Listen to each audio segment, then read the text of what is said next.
As I was walking home from work last night, about halfway to my house, a disheveled man who looked to be either homeless or extremely down on his luck crossed paths with me from the other side of the sidewalk. He had initially been walking in the opposite direction, but as soon as he saw me, he immediately turned around and started following me. He began rambling incoherently and aggressively, and his words were so slurred that I hardly understood a thing he said. All I could make out was something about a care package and "look at you." It was obvious this man was under the influence of multiple substances. I quickened my pace and tried to avoid any eye contact with the man, and he was getting agitated that I wasn't paying attention to him. When my walking speed got too quick for his inebriated stumbling to keep up with, he stopped talking and instead began just trying to follow me. I kept looking over my shoulder at him, and every time I saw him, he would either stop or try to duck behind a bush. Finally, I started outright sprinting and looking for a spot that I could hide in myself. I came up to my local mosque and tried to sneak around the corner into the parking lot of it, where there was a tree that I hid behind. While hiding there, I frantically dialed 911. I told them that a strange man displaying unstable behavior was trying to follow me and described my location, myself, and the man to them. The dispatcher assured me that officers were on their way to where I was, but while waiting for them, I saw a figure heading up the sidewalk in front of the parking lot I was hiding in. Panic immediately filled me until the passerby was close enough to where I could see that it was not the same man who had just bothered me, and they turned out to be harmless. Mere moments after this, the cops arrived to where I was, pulled up next to the tree and motioned for me to come out and talk to them. The officer driving the vehicle asked me the standard questions, a description of the incident, where I was when it happened, etc. While we were talking, he spotted a man in another parking lot down the street, not far from where I had first encountered the creep. He asked me if this was the man I had encountered, and it was hard to tell between the darkness and the distance, but I was pretty sure it was. Another police vehicle had pulled into that parking lot, and it appeared that an officer got out to talk to the man. The officer I had been talking to asked me how far I was from my house, and I told him that I was pretty close to my street at this point. He assured me that I should be safe to walk the rest of the way home, and that they had other cop cars patrolling the area. I thanked him and finished walking home without further incident, thank God.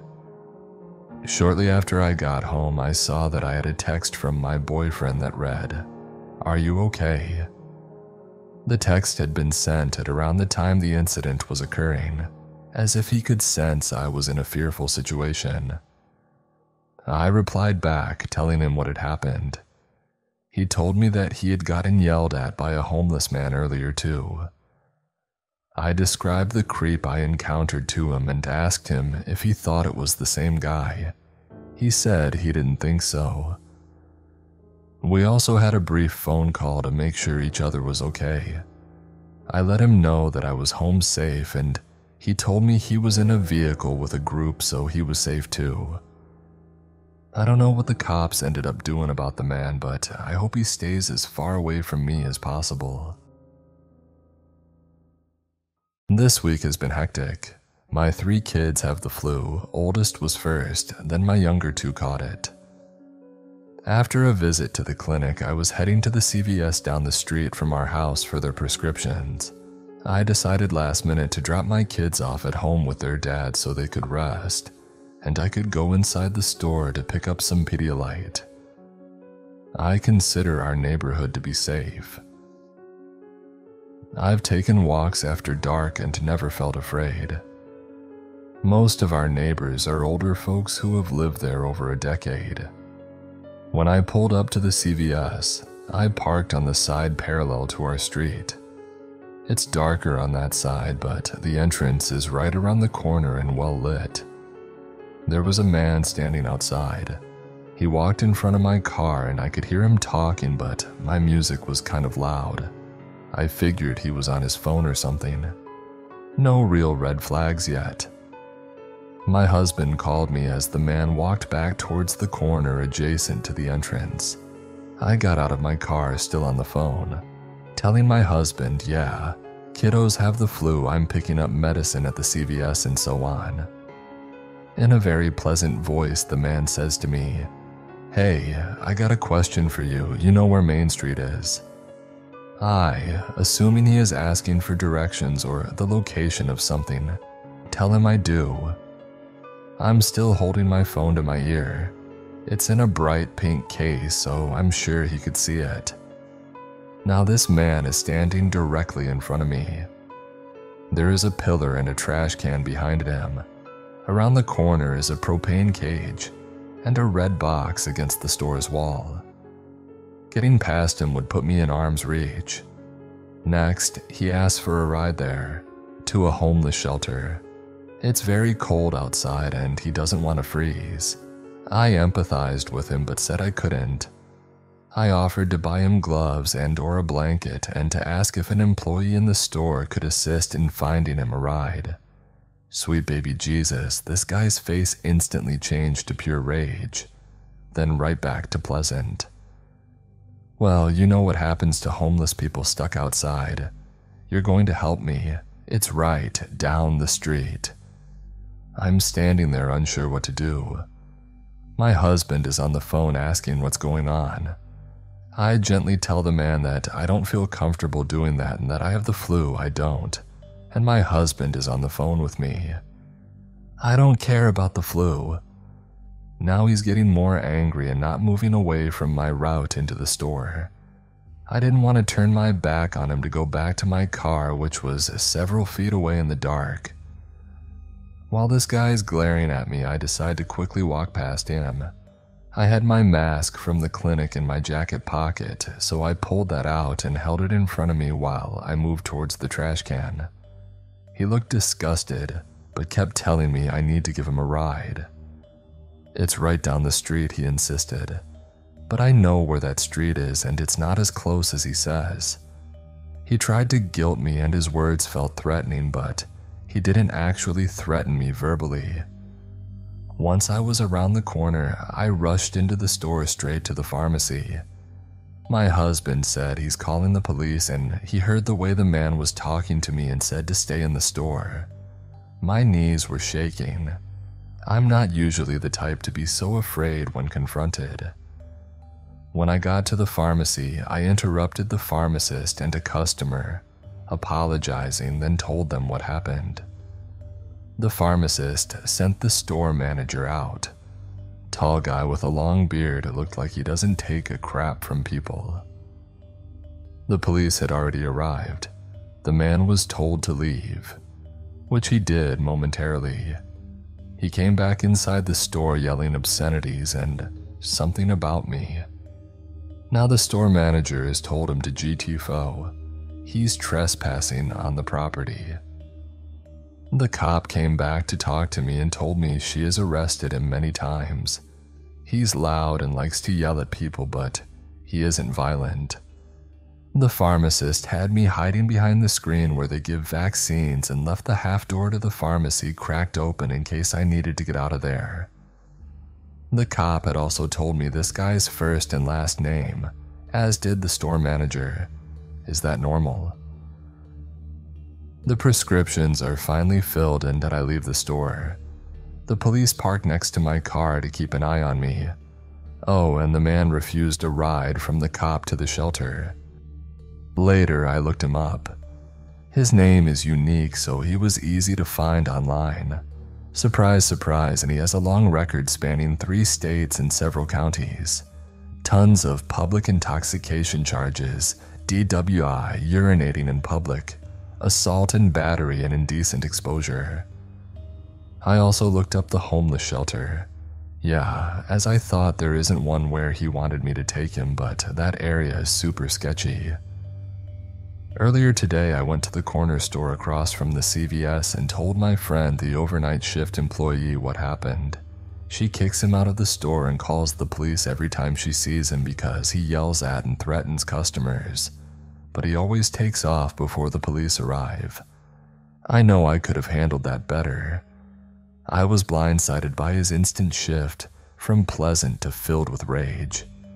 Big thank you to the pharmacy team who kept me safe and the store manager for confronting the creep. They didn't have to do all of that. I'm thankful my husband recognized I was in an unsafe situation over the phone. This man is still out there somewhere in my area. Okay, so for context for this story, I live in a pretty rural area. We live on the outskirts of our town, which already is small compared to the populations of the other towns in California. We're about 15 minutes from the small town and 40 minutes from the main city. We live down a dirt road with some neighbors. Our house has no other fences attached to ours, and on two sides of the house is only fields and dirt roads, one side having a single house in the field. The other two sides have a couple neighbors down other roads, and nobody really interacts out here except my dad talking to two of them sometimes. I was probably 12 when this happened. I had low self-esteem and I wanted to start exercising more. I had been enrolled in a charter school due to bullying. Yes, that played into my self-esteem, but let's get on with the story.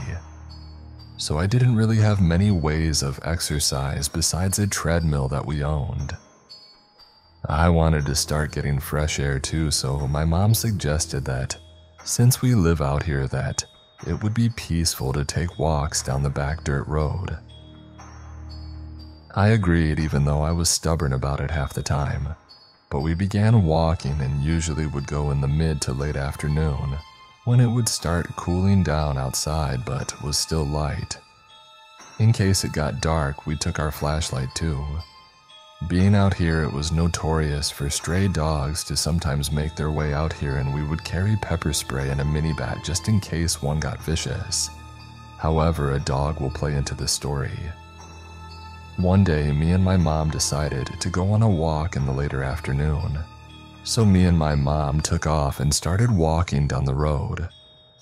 When you walk about a quarter of a mile down the road, you start to come towards a little cross section.